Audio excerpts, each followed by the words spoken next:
তারা বাংলাদেশ থেকে দুর্নীতি কমাবে। এই কথা শুনলে শয়তানও হাসে, শয়তানও মিসকি হাসে যে এদের দ্বারা দুর্নীতি কমবে, এরা হাওয়া ভবন তৈরি করা ছিল, এরা দুর্নীতি কমাতে পারবে না। এই বাংলাদেশ কাদের কাছে নিরাপদ?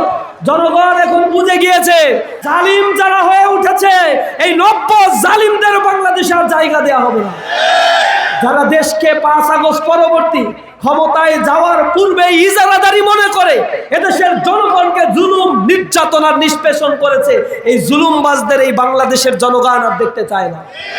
ইতিমধ্যেই তারা 232 জন বনি আদমকে হত্যা করেছে, মায়ের বুক খালি করেছে, প্রকাশ্য দিবালোকে পাথর মেঘে এরপরে মানুষকে তারা সাদাবাজির জন্য হত্যা করে ফেলছে, কুপিয়ে কুপিয়ে হত্যা করছে।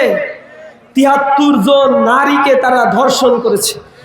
2-3 দিন আগেও মিরেশ্বরায় 7ম শ্রেণীতে অধ্যয়ন করা একজন বোনকে ছাত্র দল, যুব দল, বিএনপির নেতাকর্মীরা একসাথে সংঘবদ্ধভাবে তারা ধর্ষণ করছে। ইন্না লিল্লাহি ওয়া ইন্না ইলাইহি রাজিউন। কত নিকৃষ্ট পশু আর জন্তু জানোয়ার তারা। ক্ষমতায় যাওয়ার জন্য এক লোলুপ দৃষ্টি নিয়ে পড়ে আছে, জনগণকে লোপাট করার জন্য তারা প্রস্তুতি নিচ্ছে।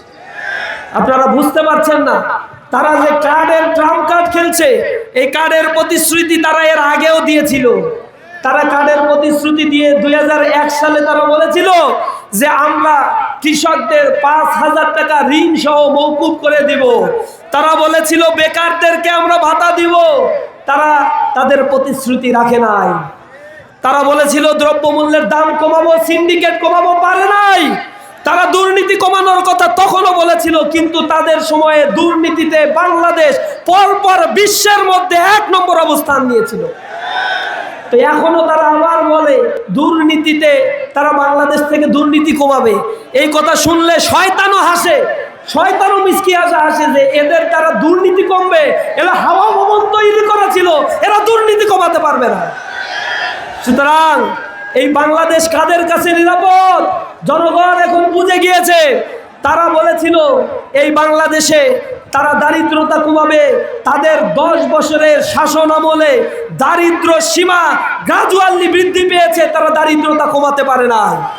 টাকা বিদেশে পাচার হয়েছে, তারা এগুলো বন্ধ করতে পারে নাই। সুতরাং তারা বাংলাদেশে আসলে কিভাবে বাংলাদেশ পরিচালনা করবে তা ইতিমধ্যেই তারা দেখিয়ে দিয়েছে। সুতরাং পুরানো বন্দোবস্ত আমরা আর চাই না। এই বাংলাদেশে এখন নতুন বন্দোবস্ত হবে ইনশাআল্লাহ।